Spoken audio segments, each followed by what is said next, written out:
अफ्रीकी देश सेनेगल दुनिया के सबसे बड़े मूंगफली उत्पादक देशों में शामिल है, लेकिन करीब 1 सदी से एक ही फसल उगाने के कारण वहाँ जमीन की उर्वरा शक्ति बहुत घट गई है।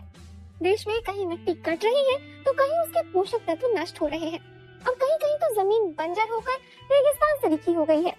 आइए देखें कि जमीन का ये हश्र क्यों और कैसे होता गया कि अब वहाँ पौधे अपनी जड़ तक नहीं जमा पा रहे। इब्राहिमा शेख कृषि विशेषज्ञ हैं और दूरदृष्टा भी। वे अपना ज्यादातर समय सेनेगल के शहर मेखे में गुजारते हैं और लोगों को टिकाऊ खेती के लिए मनाने की कोशिशों में लगे हैं। मूंगफलियाँ यहाँ की पारंपरिक फसल है। मूंगफली की खेती सेनेगल में फ्रांस लेकर आया था जब सेनेगल उसका उपनिवेश था। पूरे इलाके में उस जमाने में ये एकमात्र फसल होती थी और उसका असर व्यापक था। ये 100 साल से भी पहले की बात है। आज भी सेनेगल में खेती की आधी जमीन पर मूंगफली उगाई जाती है, यदि जमीन उगाने लायक हो तो। 1 सदी के मोनोकल्चर ने मिट्टी को खराब कर दिया है।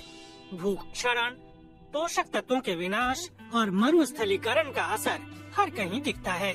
स्थानीय किसान बताते हैं कि मिट्टी पूरी तरह खराब हो चुकी है, उसमें पौधे उगाना मुश्किल होता जा रहा है।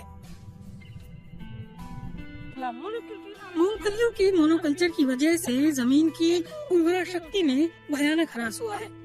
जैव विविधता के नाश का मतलब है प्राकृतिक संसाधनों का नाश। जमीन, पानी, पेड़ पौधे और झाड़ियाँ सब खत्म हो गए। इसका सबसे ज्यादा असर मूंगफलियों की फसल को हुआ है और ये मेखे तथा सेनेगल के लोगों की सबसे बड़ी समस्या है, क्योंकि किसानों और देश की आय का मुख्य स्रोत मूंगफली ही है। लेकिन फसल की सुरक्षा नहीं रही।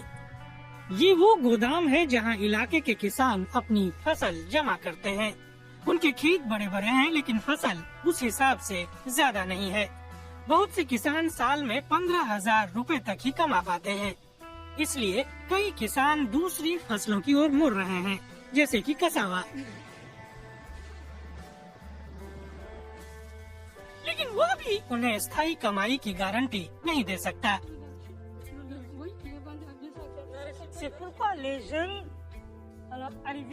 यही वजह है कि नौजवान लोग यहाँ रुकना नहीं चाहते। जब वे बड़े और कमाने लायक होते हैं तो गांव छोड़कर चले जाते हैं। पहले वे शहरों का रुख करते हैं और बाद में और आगे यूरोप और अमेरिका की ओर।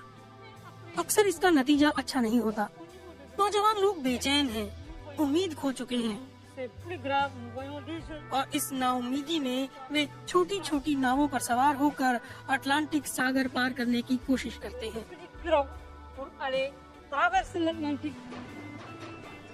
मेखे में पीछे रह गए बहुत से किसानों ने मिलकर एक सहकारिता बनाई है।